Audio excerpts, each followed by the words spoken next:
अभिमादिविरावृतां मयोखैरहमित्येव विभावये भवानीं ध्यायेत् पद्मासनस्थां विकसितवदनां पद्मभद्रायदाक्षीं सर्वालङ्कारयुक्तां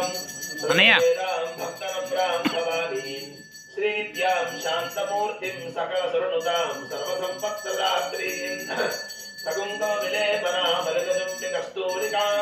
समन्दहसितेक्षणां ससरजापपाशाङ्कुशाम् अशेषजनमोहिनी मरुणमाल्यभूषोज्ज्वलां जपाकुसुमभासुरां जपविधौ स्मरेदम्बिकाम् ॐ ऐं ह्रीं श्रीं ऐं क्लीं सौः श्रीमात्रे नमः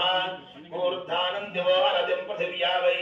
स्वागतभृताय जातभक्तिं कवितो सम्राजपतिथिं जनानां